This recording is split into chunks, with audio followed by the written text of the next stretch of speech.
tarde, gente. Hoje eu vou fazer um episódio bem interessante para o Projeto Luz, né? Falar sobre conservadorismo versus liberalismo, né? No certo sentido, esquerda versus direita. A esquerda é mais identificada com posições liberais, a direita mais identificadas com posições conservadoras. Não tem nada de errado com nenhuma das duas, e as duas funcionam como um pêndulo para deixar a sociedade mais ou menos equilibrada, né? Interessante que a democracia mais antiga do mundo, a americana, em geral tem 8 anos de partido republicano no poder, depois 8 anos de democrata, e isso fazendo um pêndulo, e a sociedade sempre tendendo voltar para um centro, né?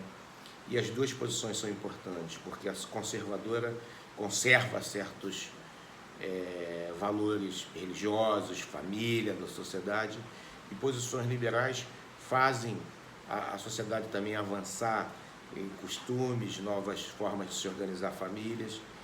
E eu vi um gráfico bem simples que ilustra uma coisa bem interessante, como se fosse esse meio túnel aqui, né? Então, um lado é a esquerda, outro lado é a direita. Desde que essa bolinha fique por aqui, oscilando, é uma coisa bem saudável, né? Uma vez que a bolinha vai para um lado demais de direita, tende a gente cair para uma coisa fascista. E se ela for demais para o oposto, para o lado esquerdo, tende para a gente cair para uma coisa com comunismo, né? Ambos regimes totalitários que não aceitam o outro. Então, desde que essa bolinha esteja transitando por aqui, é extremamente saudável, né? Interessante, o nosso próprio psiquismo, a gente tem lados conservadores e liberais dentro da gente. Então, esse pêndulo reflete pulsões nossas, né? Jonathan Haidt, um psicólogo social, fala se você é um cara assim, tipo uma cabeça mais de engenheiro, de um executivo, um cara mais ligado à área de exatas, você tende a ser um pouco mais conservador. É normal isso.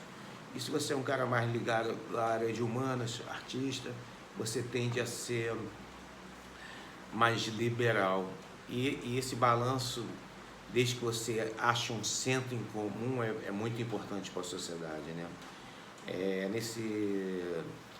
Nesse documentário muito interessante da Netflix, e eu falo muito sobre o assunto, né? Esse documentário, O Dilema Social, tem uma entrevista com o ex-executivo do Facebook, e perguntam para ele o que ele tem mais medo. Ele fala assim, a curto prazo, uma guerra civil, né? Se a gente, como sociedade, como país, não acha um centro comum, a gente tende a ter a gente tem a tendência a ter uma ruptura como sociedade, e isso pode desencadear num tribalismo, numa guerra civil. Os políticos populistas se aproveitam muito bem disso, né? E no fundo, eles acho que tiram as discussões dos temas mais relevantes. No caso, aqui no Brasil, é o tamanho do Estado, né? O tamanho da concentração de renda, a nível mundial, a parte de conservação da natureza ambiental, e fica nessa coisa de extremismo de esquerda e de direita, e a gente tirando o foco do que realmente importa, né? Então, fica meu apelo aí para a gente ter bom senso, entender, inclusive nesse documentário, fala que nas mídias sociais a fake news se propaga 6 vezes mais do que uma notícia real. Então, vamos ter muito cuidado, checar com o que a gente posta e propor um centro inteligente. Não tem problema nenhum se você é um pouco mais de esquerda ou de direita, um pouquinho mais liberal, um pouquinho mais conservador, um pouquinho com pensamento mais global, um pouquinho mais nacionalista.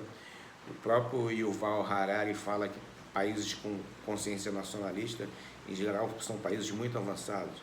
Você tem essa ideia nacionalista, ele cita a Suíça, por exemplo, mas ele também cita que certos problemas da humanidade a gente só vai resolver com uma agenda global, né, com organismos globais, e ele cita como exemplo proliferação de armas atômicas,